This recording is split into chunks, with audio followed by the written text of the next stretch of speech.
11:05, estamos de vuelta a este espacio. ¿Me estoy escuchando? ¿Me están escuchando perfectamente? Sí, no tenía volumen en mi audífono. Jorge Hinojosa, psicólogo, psicoterapeuta y profesor universitario, ya se encuentra en Mi Mundo, que también es tu mundo y es su mundo. Muchas gracias. Bienvenido, vamos a hablar de la culpa a la responsabilidad, cómo transitar este camino para crecer. Bienvenido, Jorge. Muchas gracias por tenerme. De verdad que me agrada mucho estar en este espacio. A mí también. Bueno, me agrada mucho, como comentamos hace poco, el tema que escogieron. Y antes de hablar de maneras técnicas, de que yo contamine esto con mis supuestos conocimientos teóricos, sí me gustaría saber por qué escogieron este tema, por qué les pareció importante a ustedes, que es importante definitivamente, pero ¿por qué lo escogieron? Bueno, como te comentaba fuera del aire, estoy estudiando, me estoy formando como psicoterapeuta en el área gestal y la perspectiva existencial desde lo filosófico aborda la libertad desde la responsabilidad. Como dice Jean-Paul Sartre, la condena de la libertad a los hombres y las mujeres, le sumo a las mujeres, estamos condenados a ser libres. Pero esa libertad implica una responsabilidad. Entonces, más allá de lo que nos rodea, de cómo percibimos el ambiente, está cómo conocernos a nosotros mismos y qué hacer con eso que vemos afuera. Esa es una de las razones por las cuales elegimos este tema. Está bien, está bien. Yo creo que antes de empezar a hablar de la culpa, por así decirlo, e insisto en que no me gustaría que esto fuese una especie de monólogo. Interrúmpeme cuando lo No, considere tranquilo, no te pertinente. preocupes, relájate, suelta el control. Bien, bien. Pero, por así decirlo, creo que habría que empezar hablando un poco del carácter evolutivo de las emociones, porque la culpa, definiéndolo tal vez a nivel más de librito, de teoría básica, es una especie de emoción, una emoción secundaria o una emoción compleja, dependiendo del autor que leas, y las emociones tienen un carácter adaptativo. A veces nosotros en nuestra vivencia diaria nos acercamos a las emociones como algo más espiritual, humano, bonito, pero se deja un poco de lado el carácter evolutivo de las emociones, que es una cuestión, oye, casi darwiniana. Todas las emociones, partiendo por las básicas, tienen una función evolutiva. La rabia, para comenzar por ahí, tiene la función de energizar el organismo y ponernos en este modo de pelear o huir, de mover la energía y que yo tenga ese empuje para combatir o, bueno, en caso de que sea necesario, para huir. El miedo tiene la función de protegernos. Si vamos por un sitio y estamos asustados, probablemente estaremos motivados a no pasar por ahí porque es un sitio peligroso. La felicidad es un reforzador interno. Si yo como algo que me hizo sentir bien o que me curó de alguna forma, yo voy a estar feliz y voy a querer repetir ese estímulo y así sucesivamente. Todas las emociones tienen una función evolutiva. Ahora, bueno, ¿cuál crees tú que es la función evolutiva de la culpa? Para ir Exacto, ¿para qué nos pimponeando esto. sirve? ¿Para qué nos sirve la culpa Ajá. entonces? Bueno, la culpa es una señalización interna. La culpa debería ser una emoción más que todo interna, a diferencia de tal vez la tristeza, que es una señal social. Cuando nos mostramos tristes ante nuestro grupo social, le dejamos saber a nuestra tribu, a nuestro grupo, a nuestra manada, que no estamos en la mejor condición, no estamos aptos para combatir y que tal vez necesitamos algo de ayuda, más bien. Esa es la función evolutiva de la tristeza. Pero al contrario, la culpa debería ser una señal propia, debería ser una señal para el propio organismo de que hay algo que no tuvo mucha coherencia, algo que estuvo mal. Es una sensación emocional displacentera o disfórica que se da básicamente cuando rompemos nuestro propio sistema de creencias, de cultura, de lo que es correcto o incorrecto. Entonces son como creencias. Tras la culpa hay creencias. No, tras la ruptura de la creencia o del orden o del esquema, Ah, ahí viene la culpa, que es ok. la emoción. La culpa tiene un carácter aprendido, sí, pero definitivamente la culpa, como nosotros lo vivimos, es una capacidad netamente humana. Porque uno puede pensar, oye, pero mi perrito tiene culpa. Yo una vez salí, llegué, el perrito hizo un desastre y él estaba ahí con las orejitas bajadas porque él sabía que hizo algo malo. Pero la culpa de los perritos o de los animales en general, de los otros mamíferos, es un poco más sencilla. En el caso de ellos, pues ellos de alguna manera están previniendo o avisorando el castigo que se viene porque ya han sido castigados en el pasado. Es una culpa mucho más sencilla. En cambio, la del humano es mucho más compleja. Después de adoptar todo este sistema de creencias, de valores, de lo que es correcto e incorrecto, el ir en contra de eso, el actuar de manera incoherente es lo que genera la culpa y sirve para que nosotros nos lo regularicemos. Oye, esto que estás haciendo no va en concordancia con lo que tú eres. Corrige. De alguna manera, este no es el camino. Y si la culpa es una emoción secundaria, ¿qué es la responsabilidad? La responsabilidad definitivamente está relacionada con el hecho de solucionar aquello que causó la culpa o de reconocer que tiene que ver contigo o con tu grupo adyacente. La responsabilidad ya no sería una emoción, sería la primera diferencia, por así decirlo. La culpa es una emoción, la responsabilidad es un sentido de acción. es más un sentimiento o una cognición. Por ejemplo, si yo agarro, tumbo esta taza, yo tengo siento la responsabilidad, oye, voy a medio recoger la cosa, voy a ver qué hago, y si tenía una culpa terrible, cabe acotar.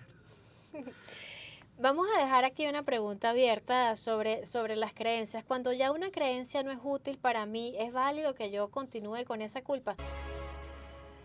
11:16 estamos de vuelta a este espacio, estamos con Jorge Hinojosa, psicólogo, psicoterapeuta y profesor universitario. Estamos hablando de la culpa a la responsabilidad, cómo transitar este camino para crecer, y dejamos una pregunta, un comentario al aire. Cuando esas creencias, cuando rompo con ciertas determinadas creencias, siento culpa.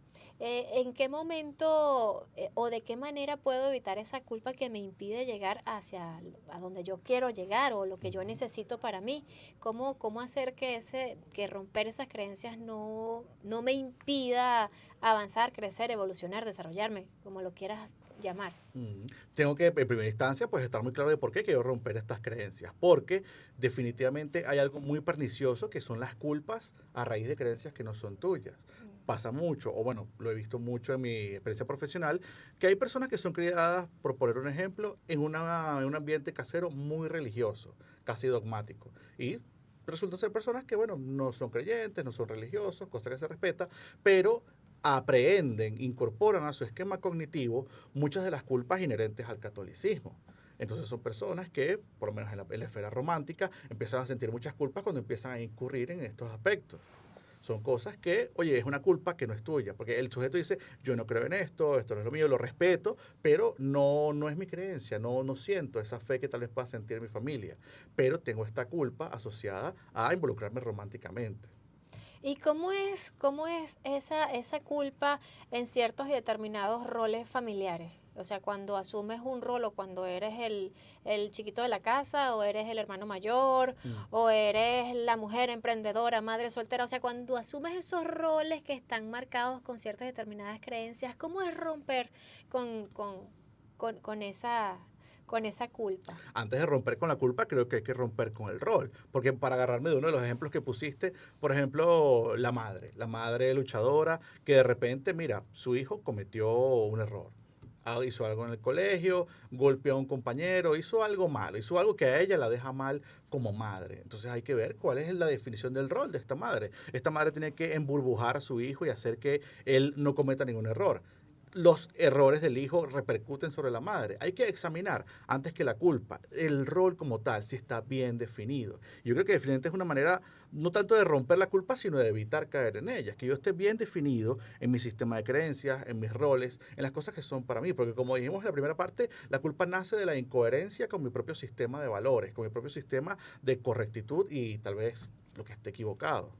Yo estoy, por ejemplo, ahorita alguien nos está escuchando, está en el carro, se siente identificado con esto que tú estás diciendo, ¿será que estoy asumiendo un rol que no es mío, o estoy asumiendo un rol que de pronto no es útil para mi vida?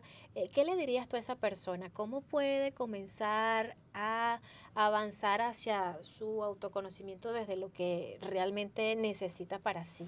Mm.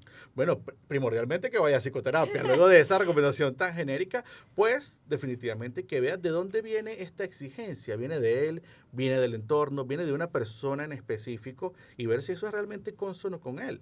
Porque, insisto, las culpas son muy permeables y a veces tendemos a incorporar elementos culposos de esquemas ajenos, ya sea de la sociedad, de la pareja, del grupo de trabajo, y ver si esto en realidad, esto resuena conmigo, esto que me está haciendo sentir mal porque pasó en la oficina, porque pasó en mi relación de pareja, porque pasó en, no sé, en mi familia.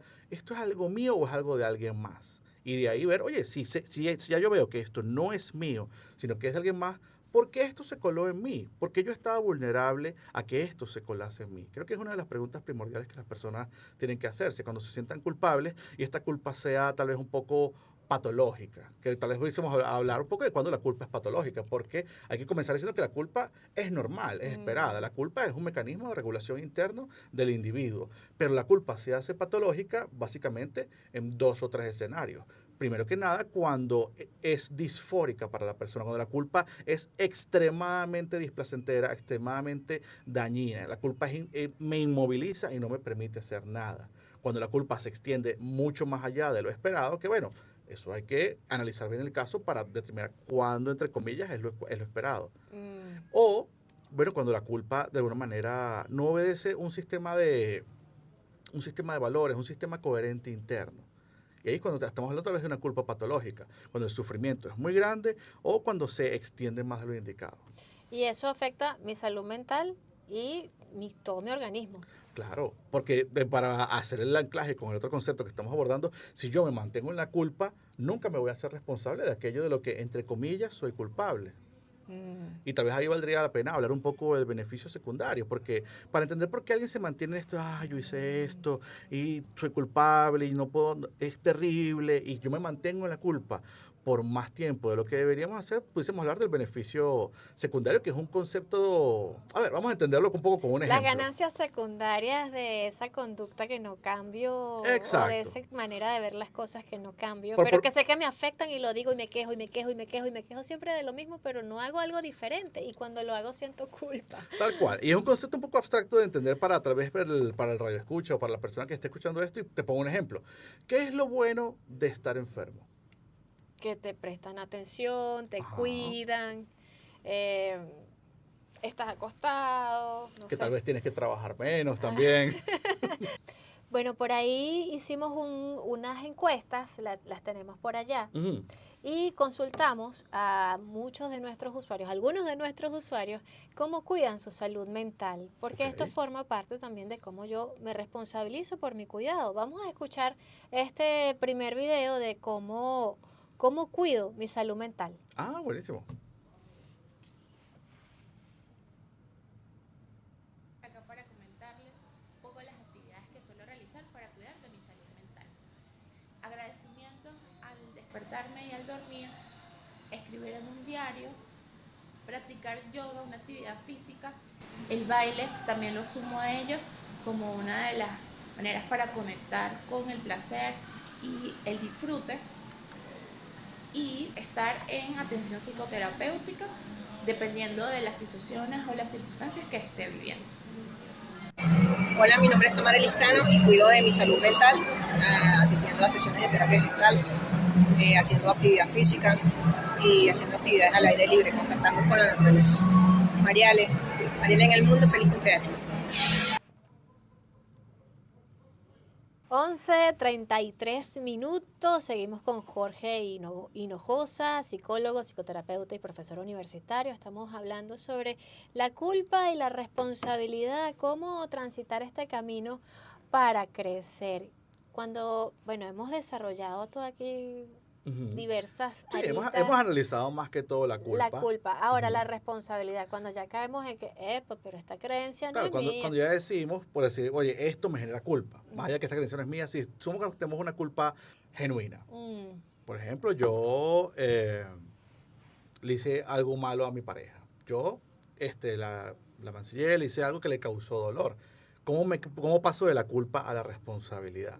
Definitivamente hay que ver qué obstáculos hay en el camino. Generalmente, al menos al nivel de psicoterapia, nosotros manejamos mucho lo que son las defensas, que es algo parecido a lo que me comentabas ahorita fuera del aire. Y hay que ver qué excusas pudiese plantearse uno para no pasar de la culpa a la responsabilidad.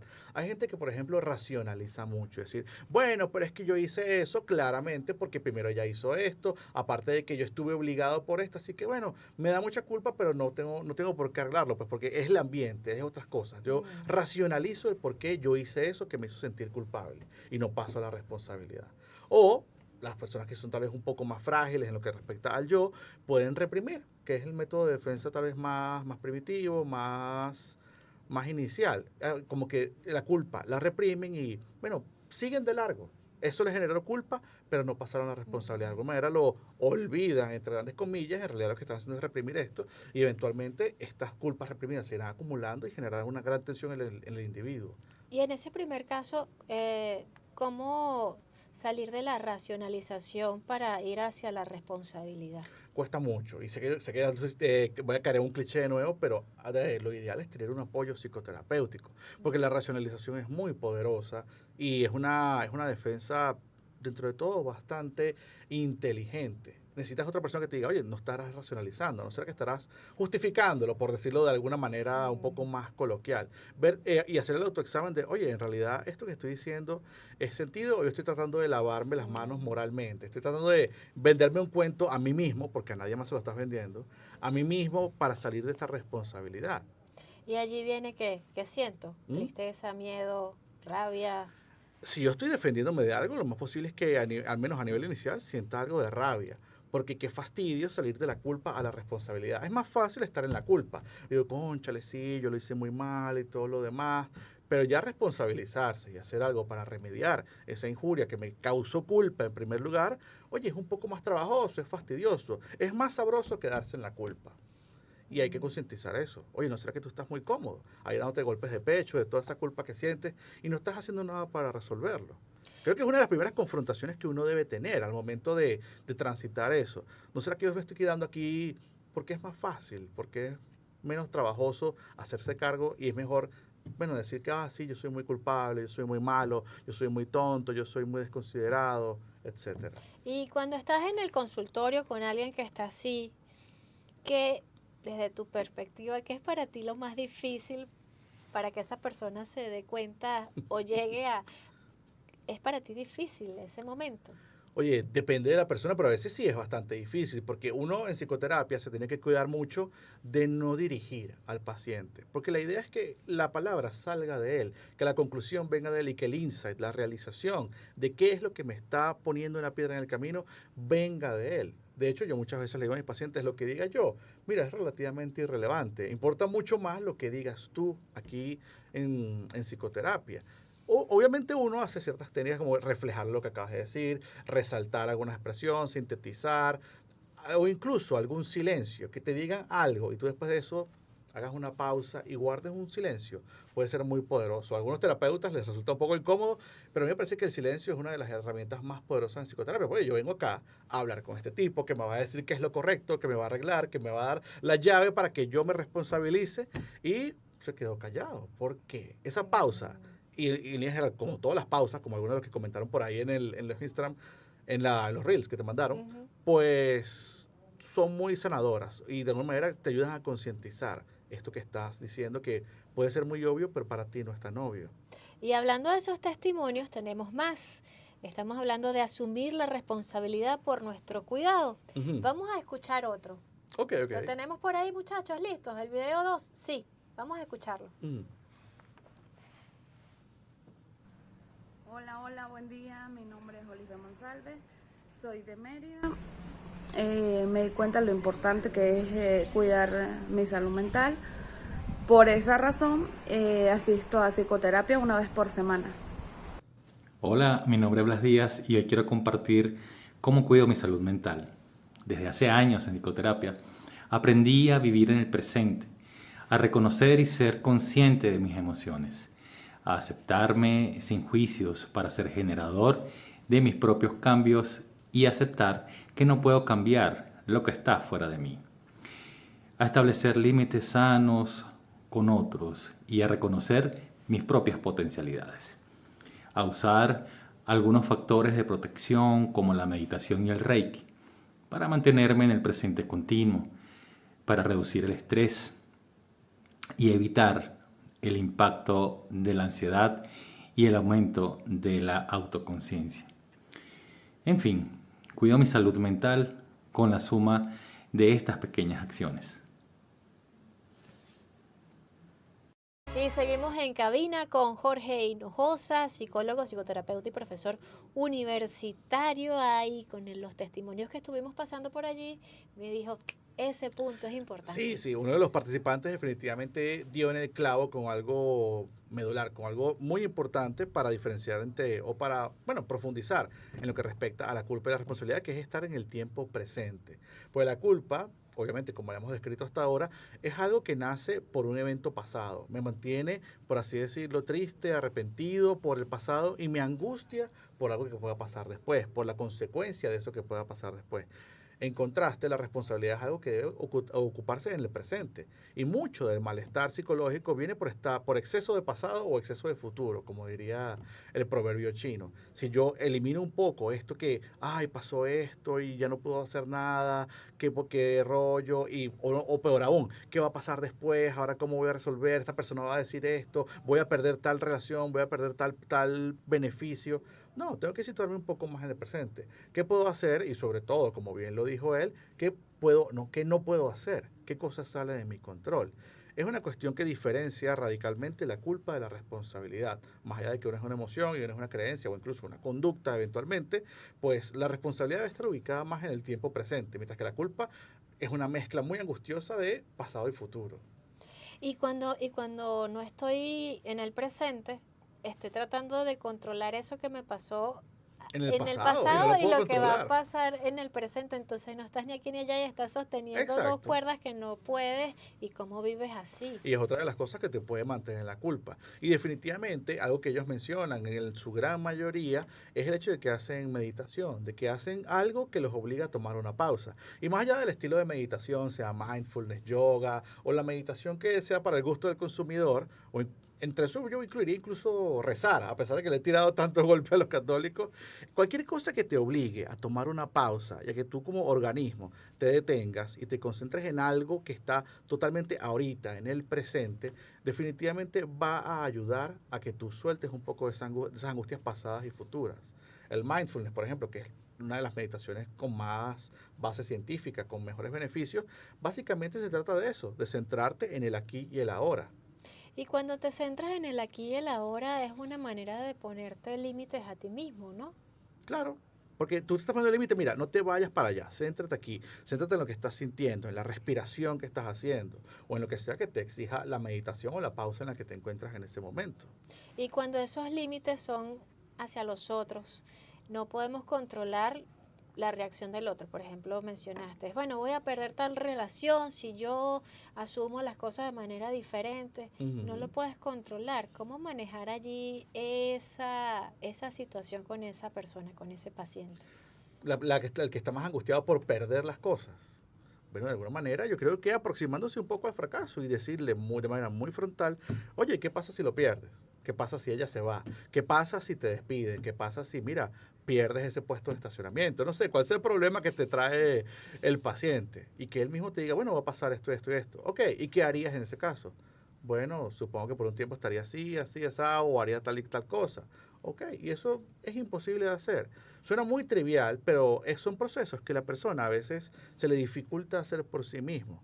Pero hacer esa aproximación a la desgracia, por así decirlo, como gusta llamarlo, oye, suele ser muy tranquilizadora, que tú metas al paciente en su desgracia, decirle, Lo bueno, frustre. sí, no que lo frustres necesariamente, pero sí que le digas, mira, ok, vamos a suponer que pasó esto, ¿qué vas a hacer ahora? Que él se vea ya metido ahí, le quita un poco esa amenaza, ese monstruo de, oye, y si pasa esto, y si pasa esto, ok, pasó, vamos a meternos en qué pasó. ¿Qué vamos a hacer ahora? ¿Qué vas a hacer ahora, mejor dicho? Mira, eres profesor universitario. Ajá. Me gustaría que nos cuentes sobre esa experiencia formando futuros psicólogos en esta área. ¿Cómo se está moviendo eso allí? ¿Cómo se está trabajando la culpa, la responsabilidad desde el plano académico para estos futuros muchachos que van a ser psicólogos? Digo muchachos, pero no sé si... No, si son muchachos, incluso yo diría que los de los últimos semestres también son muchachos todavía, nadie en general pasa de los 25 años, diría yo. Ya yo no soy muchacha. Oye, yo tampoco. ¿Cómo es esa experiencia asumiendo la responsabilidad como Mm. eh, profesor de esta nueva camada, de estos futuros colegas que tendrás? Oye, es un reto, sí lo veo como una total responsabilidad, pero es muy agradable, pues de hecho, es algo que hago por pura motivación intrínseca, porque la vida de profesor no es económicamente recompensante, por así decirlo. Pero es muy bonito y tú ves precisamente incluso algo de ese roce en la responsabilidad. De hecho, yo diría que al menos en la universidad en la que yo soy profesor, que es la UCAP, es una universidad donde se refuerza mucho la responsabilidad, la ética, el deber ser. Y son muchachos que incluso, oye, a veces le cae este mensaje en exceso, están así como que muy angustiados por lo que se debe hacer el paciente para no ofenderlo, para no magullarlo, para no dañarlo de ninguna manera. Hay incluso un nivel de angustia importante. Porque yo particularmente enseño evaluación psicológica. Esto es una materia en la que tú aplicas una serie de test, algunos sujetos, y bueno, el sujeto en línea general, cuando es evaluado, cuando es medido, espera resultados. Y cuando tú le pones a un estudiante, pero tú no le puedes decir los resultados porque todavía estás practicando. Es un momento muy angustioso. Entonces, oye, yo moví unos procesos que tal vez no estoy tratando, yo también estoy viendo algo que no debería haber. Hay mucha angustia ahí, pero la idea es que uno se centra, oye, esto es un ejercicio académico, aquí lo hiciste muy bien, aquí puedes mejorar aquello. Uno funciona como profesor a veces como un gestor de esa culpa, un gestor externo. ¿Qué se nos está escapando de todo este tema? Culpa, responsabilidad, creencias, límites, aquí y ahora. Uh-huh. Salud mental. Creo que tal vez retomar un poquito algo que dijiste en el segmento anterior, que es qué pasa cuando yo quiero que el otro esté culpable, qué pasa mucho ahorita. Hay gente, sobre todo ahorita con esta cuestión de la burbuja social en la que nos encontramos muchos, en las que abrimos una red social y la red social por su algoritmo está programada para enseñarnos cosas con las que nosotros estamos sumamente identificados. Entonces cuando tenemos un roce o un contacto con alguien que, bueno, no tiene mi misma burbuja, no tiene el mismo patrón de valores o patrón de ideas importantes, pues yo quiero que esta persona se sienta culpable. ¿Cómo tú vas a hacer eso? ¿Cómo tú vas a comer carne? ¿Cómo tú vas a decir que las mujeres no pueden abortar? ¿Cómo tú vas a decir que las mujeres deben ser mal? Ojo, las mujeres, eso ya es un tema para para otra cosa. Pero juicio, no digo que uno esté mal o no, pero hay una pulsión muy importante que lleva a la persona a querer que el otro se sienta culpable por cosas que a mí tal vez me hacen sentir culpable, por cosas que son importantes para mí y me irrita sobremanera que el otro no se sienta culpable. Y en ese aspecto hay que destacar cuál es la función de la culpa. La culpa es un método de control interno. Más allá de lo legal, que bueno, ya en lo legal hay culpabilidad aplicable y todo lo demás, pero no tenemos que de alguna manera repartir culpas. Tal vez de explicar por qué esto es importante para mí, porque esto tal vez debería ser importante para ti, pero no esperar que el otro se sienta culpable. Creo que hay mucho de eso en el argot, sobre todo en la comunicación en línea. Yo quiero hacer sentir culpable al otro. Él no ve las cosas como yo las veo. Y eso es súper dañino. Y pasa mucho también en las relaciones de pareja. Sí, total. Jorge, 3 palabras para cerrar esta entrevista. Oye, 3 palabras para cerrar la entrevista. O una frase. Bueno, definitivamente no dejen que la culpa los pise, pero no se queden estancados en la culpa. La culpa sirve para algo, pero es algo que debe ser momentáneo. No se queden en el pasado ni se angustien por el futuro. Estén en el presente. Eso es lo más sano. ¿Tus puntos de contacto? Bueno, hay varios por ahí. En primer lugar, me puede contactar por WhatsApp, que sería 0426-517-1653. También pueden escribirme a correo electrónico, que es psico.hinojosa@gmail.com. El psico es con PSI al principio y Hinojosa es sin H, o sea, sería PSICO.INOJOSO. Hinojosa@gmail.com. Bueno, si se les complica mucho, me escriben María Lepizo Aguirre y yo les mando el contacto de Jorge Hinojosa. Y aparte, algo que me gustaría comentar, sobre todo a esa camada de psicólogos nuevos que mencionaste ahorita, o a través de los notas nuevos que, aparte de ofrecer servicios de psicoterapia y ser docente, pues ofrezco espacios para psicólogos que quieran hacer esa transición a estoy trabajando en una empresa, estoy trabajando en un colegio, quiero tener un espacio para dar psicoterapia. También me pueden contactar para que yo les facilite un espacio que ya esté listo para dar psicoterapia. Momento de publicidad. Exacto. Gracias, Jorge. Un placer Muchas haber gracias compartido a ti. contigo esta conversación y haber compartido también con todas y todos ustedes que nos vieron por esta vía, que nos escucharon si van en el carro, si están en sus casas o en sus lugares de trabajo. Jorge Hinojosa, psicólogo, psicoterapeuta y profesor universitario en la UCAP. Espero que regreses muy pronto. Si me invitan. No, claro que sí. Estuvo súper chévere. Hola, ¿verdad? por aquí Milagro Fernández contándoles cómo cuido mi salud mental. Y yo entreno 4 veces a la semana, hago natación, voy a psicoterapia por lo menos 2 veces al mes. Intento comer lo más sano posible, sin dejar de comer esas cositas ricas que me encantan. E intento tener las relaciones más sanas posibles. Y siempre digo lo que siento. Hola, mi nombre es Alejandro Monge. Mi salud mental la cuido Primero que todo dando abrazos, me encantan los abrazos. Siento que es una recarga de oxitocina y de amor increíble. Hago ejercicio por lo menos 4 o 5 veces a la semana. También hago ejercicios de respiración y meditación todas las mañanas. Me encanta leer, me encanta cocinarle a las personas a las que quiero. Me río mucho, estoy casi siempre riéndome. Y algo que me ha funcionado muchísimo es que creo que casi todos los días, si no todos los días, hablo con mis padres. Por lo menos una llamada de 2-3 minutos todos los días. Ha sido una forma de cuidar mi salud mental.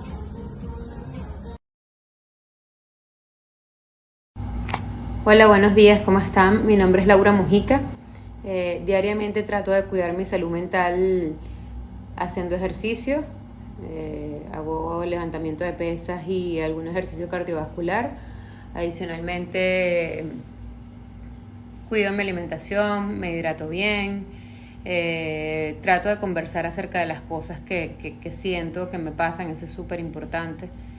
Y asisto a terapia psicológica una vez al mes aproximadamente.